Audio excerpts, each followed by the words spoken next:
1,500 years ago, everybody knew the Earth was the center of the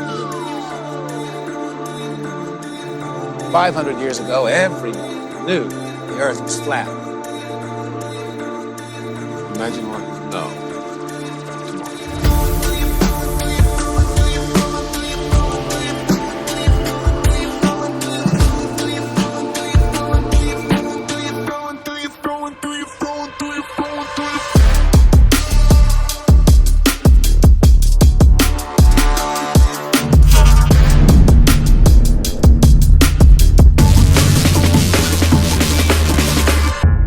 What the hell is that? It's where you've been living this whole time. Welcome, everybody, to episode number 3 of debunking the debunkers of the level topographical plane that we live on. Today, as you guys can see, we've got, I would say beautiful mug, but definitely not, Professor Dave to debunk today. Professor Dave, as everybody should know, is not actually a professor. Pretty weird that he makes his YouTube name Professor Dave Explains, as if he hasn't admitted in other interviews that he has to pay people to write a script for the videos that he produces. I didn't know what the channel was going to become. I didn't know it was going to become the center point, the centerpiece of my life, and that it'd become successful and everything, and that I'd go on to explain dozens of other topics, including topics I'd know nothing about,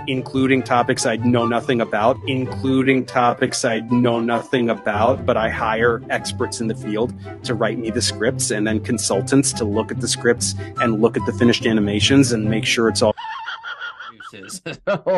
Pretty weird to be honest. But nonetheless, we're going to be looking at 10 things that all flat earthers say. This video has 6.3 million views at the time of recording this video. It has almost 200,000 likes and like 95,000 comments. So we not even needed to say they've pushed this onto the algorithm to every person that searches flat earth on YouTube. Hence why this is a very important video for us to debunk. So we'll be going over all of his arguments and we'll be pointing out the logical fallacies as well as if it's logical at all. So other than that, before I let Derek come in for the intro, I just want to say thank you to everybody that is subscribing. Thank you to everybody that's liking the videos, helping us push past the demotion of the algorithm that we're currently receiving, as well as interacting by commenting and sharing. It seriously helps us out. So make sure you send this video to any of your heliosexual friends that think Professor Dave is purporting anything that is valid. Other than that, Derek, you got anything for the intro? You ready to do this debunk? Yeah, welcome in, everybody. This guy here misleads people by the millions, so we're just going to go ahead and go over his videos, and we're going to see how logical his responses are, and we're going to see how straw-manny his arguments are, because this guy here does not base any of his arguments on anything other than fallacious points, and we're about to prove that, because this guy here is something else, and he needs to be debunked. So without further ado, let's debunk Dave.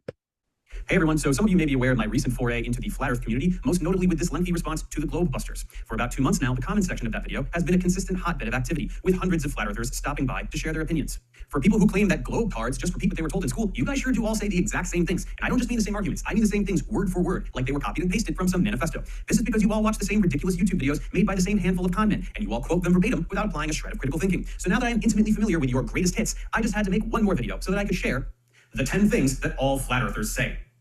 If you're a regular person and you haven't seen my other 2 flat earth videos, you may want to check those out first for a little bit of context. Yeah, and if you're a regular person, none of the things that we're going to say here are directed towards you. We are talking directly to Mr. Dave here in this debunk. Yep. But if you're a flat earther yourself, don't bother. I'll be speaking directly to you throughout this video. Let's begin. Number one extremely problematic side effect of taking the globe and flattening it out into a plane is that gravity makes no sense, and there is no reason for things to fall to the ground. All objects accelerate towards the ground at 9.8 meters per second squared. That's an indisputable fact. And it is also an indisputable fact that any acceleration requires a force to produce it. This is how cars drive, planes fly, people walk, cats jump. It's how literally all motion works. Even charlatans like the globe busters accept at least this much, which is why they go off on their rants about magnetic magic. Okay, pause. Okay, guys. Gravity is pretty simple, actually. If you're denser than the atmosphere that encompasses you, you will seek to go down. We all agree that things seem to fall at an average rate of 9.83 meters per second squared. It's an agreed upon average. That doesn't prove gravity. Just saying that things fall at 9.83 meters per second squared does not prove that there's mass attracting mass to the earth. and that's Newtonian gravity, which is what he's invoking. That doesn't even mention that the current model for gravity is bendy space-time. So no, we get that on the smaller scale, it is mass attracting mass, supposedly, that makes things fall at 9.83 meters per second squared. But again, that's an agreed upon average. That's called a begging the question fallacy or a reification fallacy. It doesn't prove that gravity exists. You have to prove, and it's also admitted that gravity is not a force in today's model as well. What would you add to that, Derek? Well, I would just add that for Dave to proclaim that we'd argue that things do not fall is insane. Everybody knows that things fall. That's not the argument. The argument is why they fall. And as Dave has here on the screen, there is an electrical gradient of our atmosphere. And it is perfectly explained in science classes how this electrical gradient is a downward vector. For the globe earthers to completely deny this fact when electrostatics are 10 to the 29th power stronger than gravity even claims to be, it's ridiculous, and it's a straw man argument. They're pretending as if our argument is things don't fall. That's not even close to the point of our side of the story. Yeah, we don't just say, we don't, like he's about to say, everybody just says buoyancy and density. We're clearly articulating better points than that right now. We're obviously always updating our model. And as you can see here, every 100 volts per meter, as you go up into the atmosphere, there's an electrostatic charge to the positive side. So as you go more up, you're going to be more positively charged. And the Earth is admittedly, by current science right now, I don't know exactly how they derive it. I think they use meters and voltmeters or something like that to derive what the charge of the Earth is actually, but it's like 500,000 coulombs in a negative charge. So if the atmosphere is positive and the ground is negative, the atmosphere is always going to be seeking the ground, making it so that things seek a downward vector. So it's like a gravity flow. Debunked in like 3 minutes. Yeah, it's like a constant flow. Seriously. And like he's going to say like things take energy. When I pick my phone up, I just put energy into it. And when I move my hand out of the way, it falls because it has energy stored in it from me lifting it. So I'm adding energy to an object to lift it up. And when I move my arm, there's no longer any energy holding it up. So it falls. And again, it's denser than the nitrogen and oxygen and the other gases that make up our atmosphere, hence why it falls through the medium. It's pretty simple. And gravity accelerating is hilarious because the closer you are to Earth, the stronger it should be. So gravity should be faster when you drop things lower than higher, but it's not. So yeah. You may have seen in my previous video. But quite comically, most flat earthers don't even do this. Most of you address this problem by simply listing two words, density and buoyancy. Well, I hate to break it to you guys, but these are not forces. Forces are vectors. They have a magnitude, which means a numerical amount, and a direction, which means they have to point somewhere. Density is simply mass per unit volume, or how much matter sits in a particular space. It doesn't point anywhere. And buoyancy is simply a measurement of an object's tendency to float. So what's the force that causes an object to float if it's in a liquid, right? Because he's saying that things need a force, but then he's turning right around and saying that a ball floats on water. What if you bring that ball down to the bottom of the water and let it go? What force is causing that ball to rise to the top? Because it's defying gravity. It's closer to the source of gravity.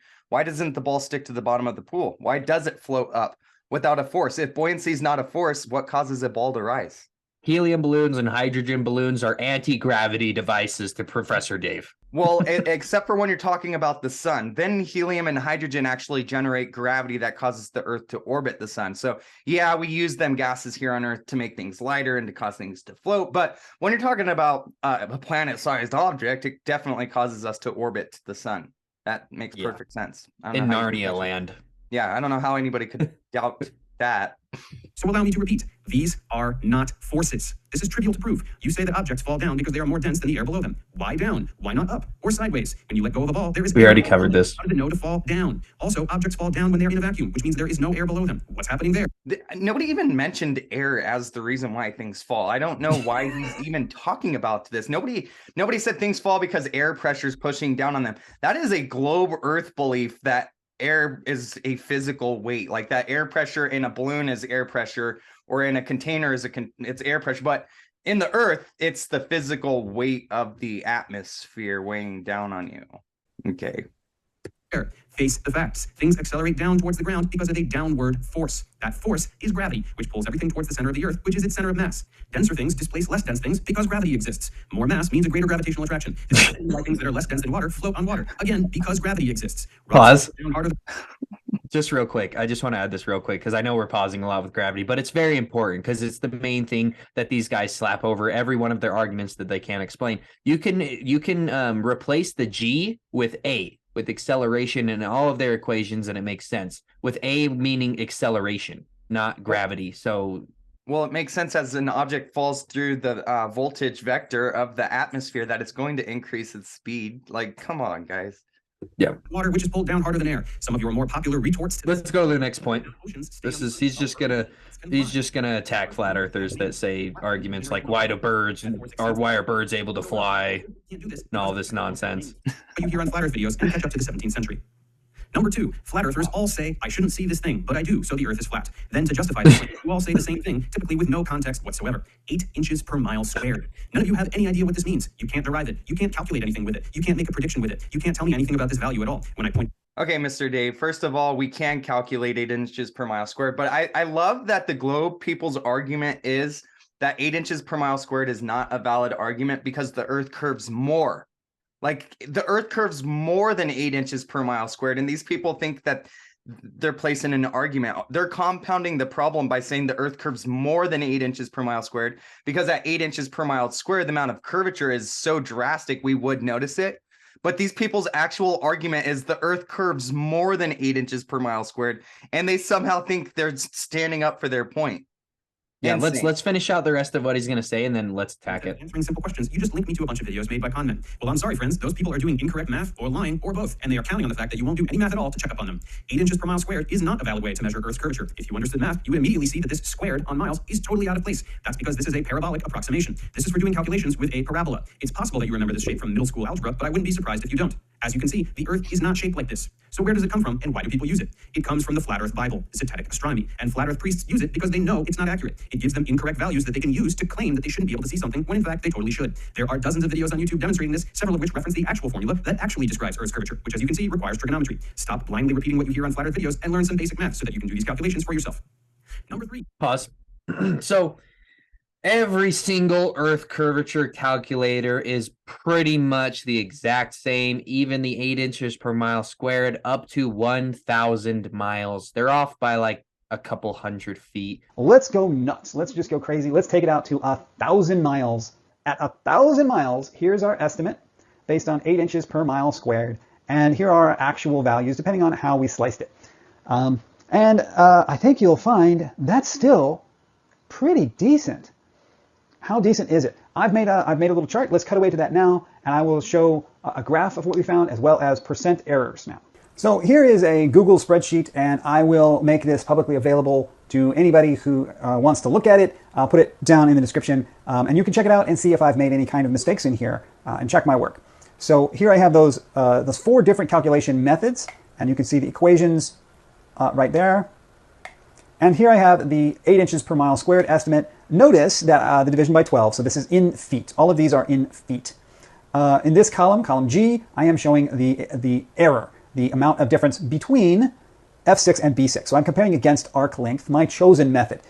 So over 100 miles, there's supposed to be 6,666 feet of curvature over a mile. We have rail guns that shoot further than that. We've had lasers literally hit other boats in the Navy over 100 miles. We're seeing the World Guinness, the Guinness World Record. I'm going to throw up on screen right now.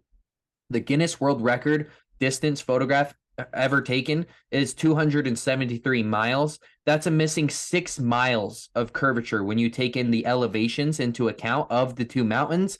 And the Globers will just say, oh yeah, this actually proves curvature. Like, these people have lost their mind. No, there's 6 miles of missing curvature, and we're basically almost seeing the bottom of the mountains. So no, there is absolutely zero curvature to the Earth. You have to just believe that the oceans are curving 8 inches per mile squared. The surface tension of the oceans at the surface are just curving 8 inches per mile squared at one point. But when we look at this picture he's showing right now, when we look at water, it's completely level. The horizon will always be horizontal no matter how high up you go. We've sent up weather balloons to 120,000 feet and the horizon stays completely horizontal. That stuff is flat.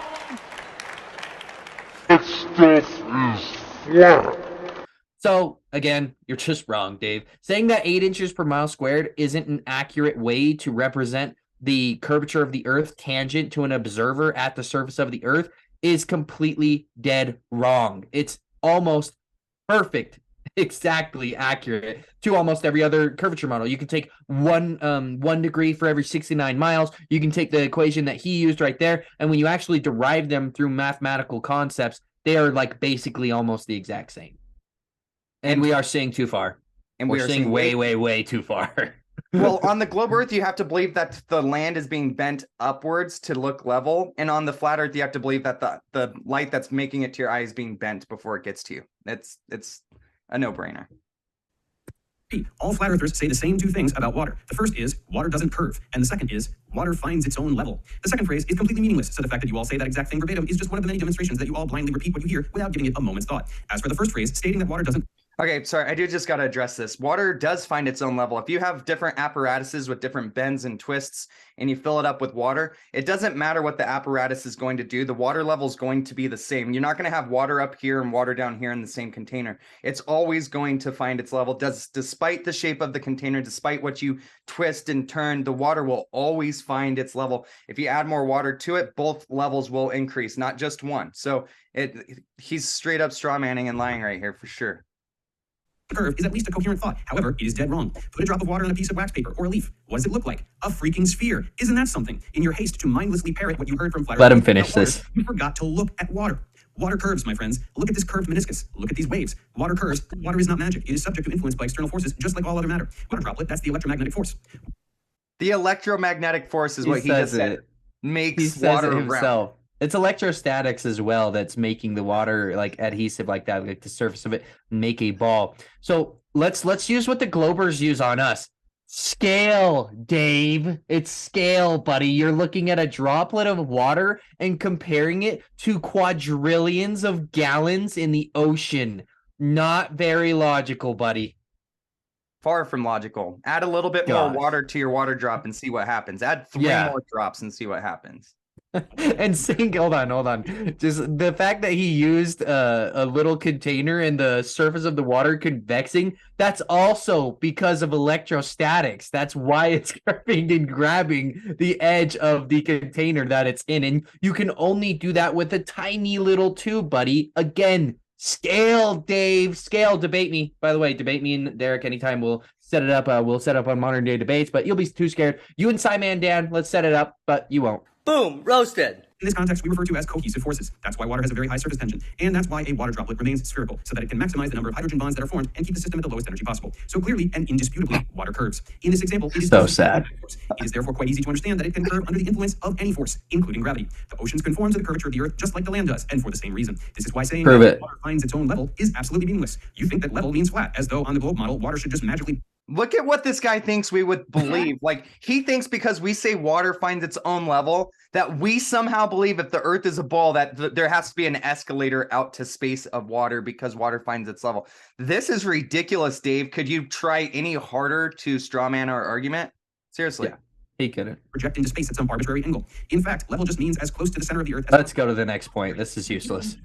Oh, wait, hold on. Look at this. He uses an air bubble to say that water curves. What's the air inside that bubble doing? It's pushing outwards in all directions to cause a bubble. So what's the air in the atmosphere doing? Is it being pushed outwards in all directions, or is it being pulled downward by the gravity? Because you can't have both. Yeah. Around that bubble. It curves. It is absolutely astonishing how the things you repeat from flat Earth videos are incompatible with even the most trivial everyday observations. You should acknowledge that. Everything's so tiny that he's showing us. Earth's atmosphere can exist next to the vacuum of space. This one is rather amusing because what's happening is that since you have no science education, your only context for the word vacuum is a vacuum cleaner. And again, because you have no science education, none of you understand how a vacuum cleaner works, which is a problem because you seem to think that outer space is a vacuum cleaner. Let's take a moment and clear this up. A vacuum is any region where there is no stuff. Here, there is stuff, like air. In space, there is no stuff, or at least very, very close to no stuff. Space is essentially empty. That's a vacuum. It is not a thing that sucks. Vacuums don't suck. Everyone say it with me together. Vacuums don't suck. So I just want to point out, if you were to type in the definition of suction, you would find a surprise there.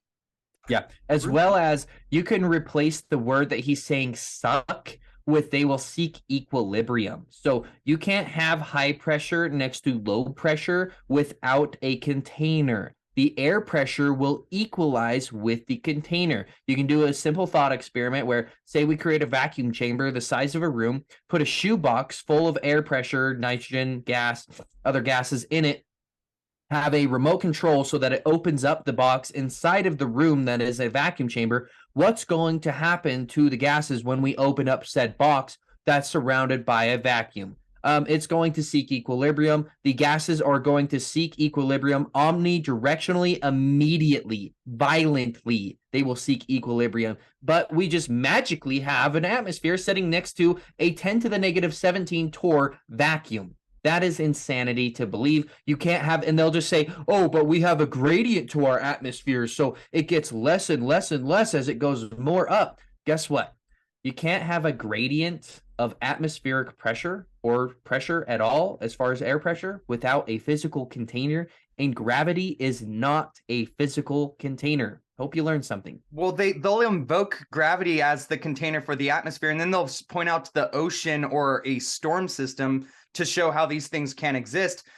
Gravity or the ocean's contained regardless of what you want to believe. So it's in a container, and storm systems equalize around. That's what wind is. So if there's a high pressure system out in our atmosphere, guess what it's doing? It's equalizing with the pressure around it, and it's causing wind.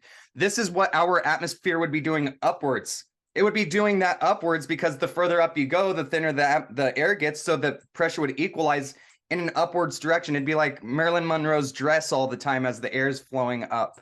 It's hilarious. Atmosphere displays a gradient because gravity exists. There's a lot of atmosphere right near the ground, and then as you rise, because fewer and fewer molecules will have enough kinetic energy to go so high, it gets thinner and thinner and thinner until there's none left. Then you're in space. It's that simple. Number 5. One of your favorite little gotcha challenges is to request that we demonstrate how water can stick to a ball spinning at 1,000 miles per hour. The implication is that water and everything else should fly off of it like a child getting thrown from a merry-go-round. Well, it's very cute that you get overwhelmed by numbers with 4 digits in them, but in actuality, the Earth spins once per day. One time in 24 hours. Get on a merry-go-round and have someone push you one time around over 24 hours. Not a very thrilling ride, is it? The issue is that the Earth is really, really big. So if instead of using rotational velocity to describe a rotating body like a normal person, you try to use linear tangential velocity, you're going to get a pretty big number. But to be honest, it's still not really that big. Planes go more than half that speed, and sitting on a plane at cruising altitude with no turbulence is just like sitting on a chair on the ground. They're trying to confuse you by saying that the ground's not moving 1,000 miles an hour because it rotates once per day. We call a day because of the rotation of the Earth. So that is our reference frame for time. It's not relevant when you're trying to figure this kind of thing out. Yeah, as well as just do a thought experiment. Remove the spinning out of the equation.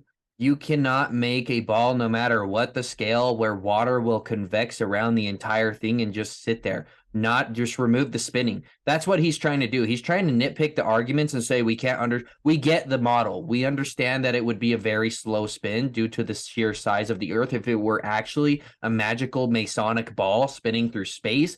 But no, just remove the entire spinning out of the equation. Try to get a bunch of water to stick to the outside of a convex surface and watch what happens. It will just roll off. Flat Earth priests cite these big velocities associated with the Earth and the solar system purely for shock value, and you're falling for it. Stop doing that. Furthermore, this little water doesn't stick to a ball challenge is the strawiest straw man that was ever made of straw. The Earth is huge. It generates an enormous gravitational field. That's why everything sticks to it. A ball is very tiny. It does not generate an enormous gravitational field, so things don't stick to it. Also, unless you're doing this in space, the ball must be very close to the Earth, which, as we just said, generates an enormous gravitational field. So when water drips off the ball onto the ground, your desired demonstration of gravity fails because gravity exists. Stop asking for ridiculous and impossible demonstrations like having to build... Pause. So to believe in the things that this guy is purporting right now, he even admits you would have to create an entire another quote unquote planets, which planets don't exist. We're just seeing orbs in the sky. That doesn't necessitate that they're physical objects that are actually rotating around us as rocks when they're literally giving off more lumens than any star in the sky, most of them. So no, like he's literally admitting here that you'd have to create an entire planet to prove his model. That's a problem. We should be able to terrestrially repeat, observe, and prove that water can convex around a convex surface. Well, and that's why all of his arguments and all of the globe people's arguments are the way they are, is because it's to scale too big. We can never replicate it. So they look upwards instead of at the ground beneath their feet to prove what they're standing on.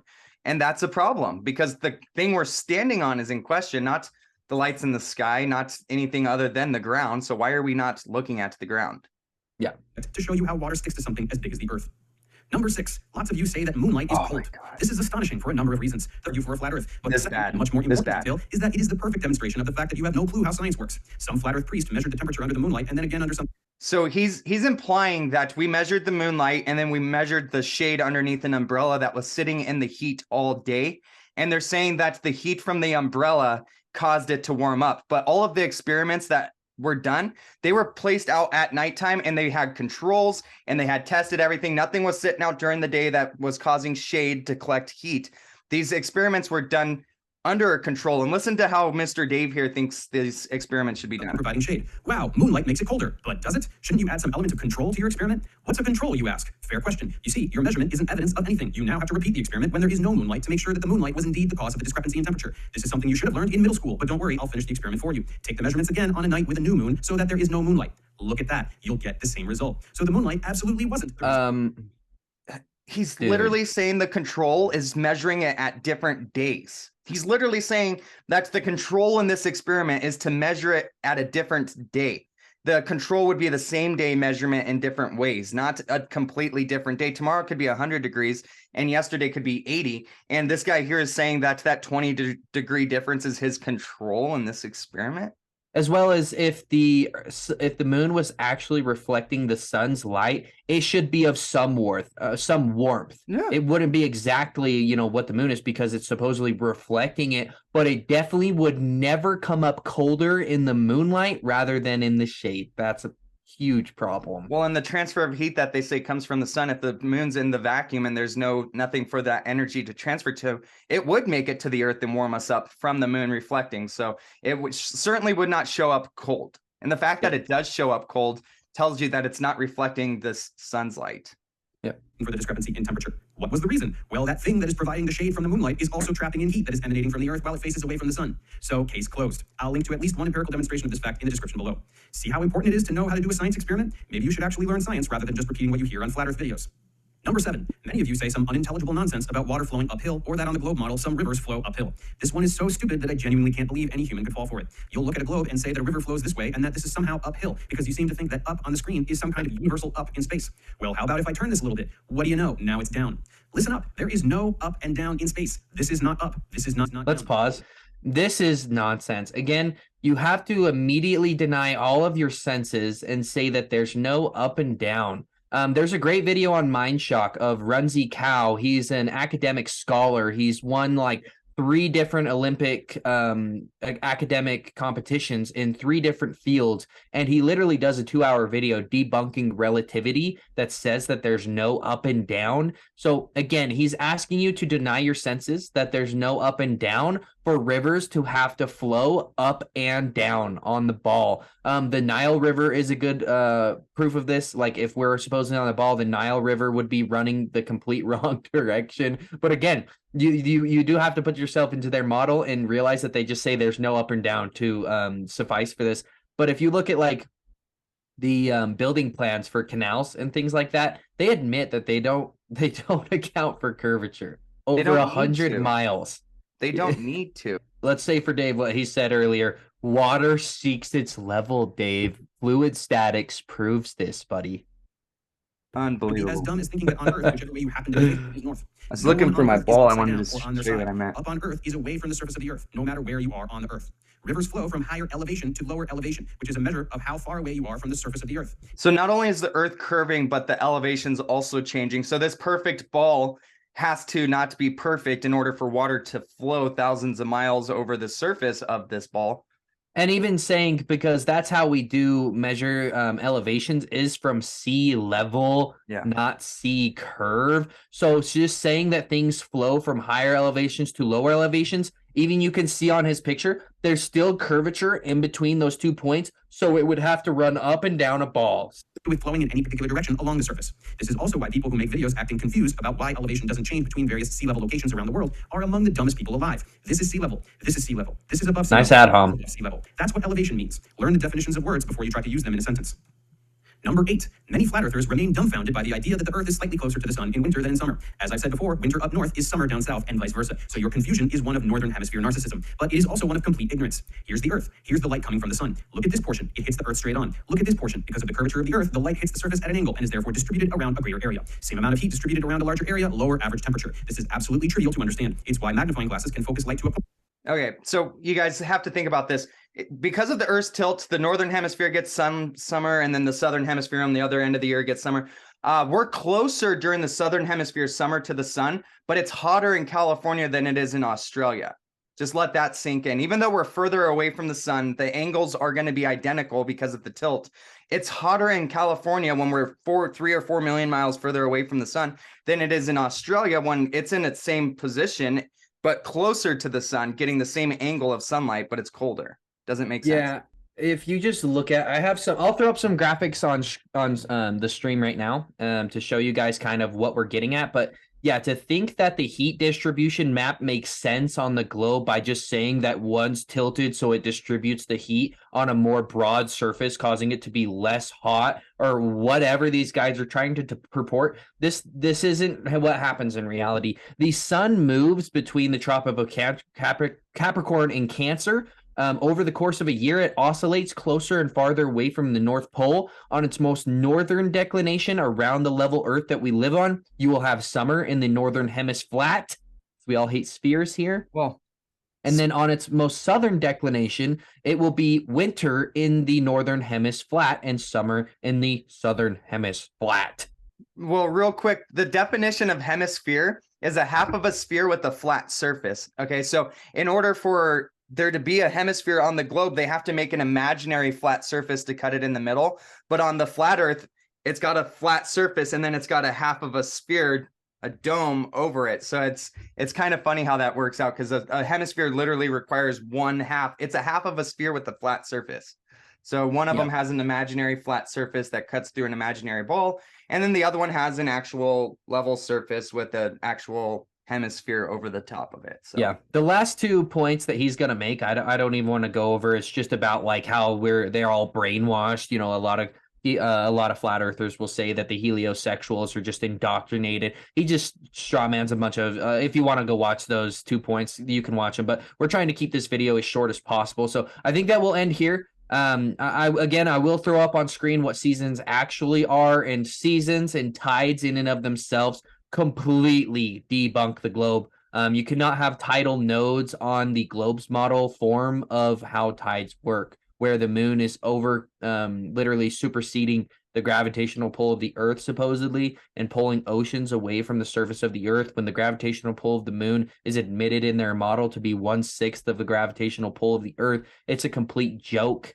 But other than that, as usual, the heliosexuals did a lot of straw manning here. He literally mixed our model with space here. He just said a lot of stuff that you're going to get from Google. He just reified all the things that you're going to get from Google. He didn't actually prove anything. And I hope that the points and the counterpoints that me and Derek made sense. And I'll try, as the video is going on, I'll probably add graphics to help people understand what we're trying to get across. But other than that, I think we're good here. We'll definitely be seeing another Professor Dave video again. And I do just want to make one more statement before I ask you guys to like, subscribe, and share the video, is that Professor Dave will never debate me and Derek.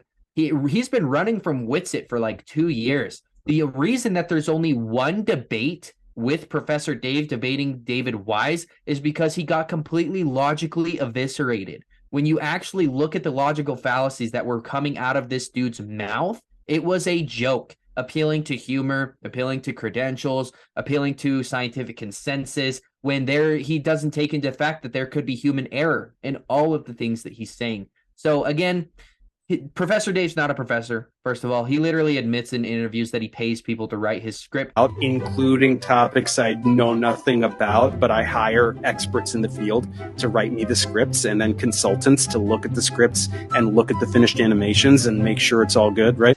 This dude is misleading millions of people. So I hope that, like, if you guys do have family members that have been misled by this guy, you'll send them this video and they might feel a little bit wheezy about just blindly believing Dave from now on. But other than that, I'll let Derek close out with the outro, and then we'll roll the outro, and we'll see you guys in the next episode. Yeah, guys, as always, thank you so much. Please do like, share, subscribe this video. We need you to help push this through the algorithm. But yeah, Professor Dave here, we would love to have a debate with you. We would love for you to come out on to any platform with Caleb and I and have a discussion about the things that you believe we believe, and to see if your straw man arguments will stand up when somebody who knows what they're talking about is sitting in front of you. Because as Mr. Dave admitted in his interviews, he was trying to not prove Flat Earth Dave wrong. He was trying to humiliate him to the point where he never wanted to do this again. And that's their tactic. They try to attack and ridicule people. So we are afraid to come out here and show our face to help fight this nonsense. And you know what, Dave? You're not scaring anybody. We're ready for you whenever you want to. Go ahead and drop a comment on this video. We would love to schedule a debate, and we'll see who's running from who. Other than that, guys, thank you so much for being here. We appreciate you. We're going to roll the outro. Please do like, share, and subscribe this video, and we'll see you next time. Later, guys.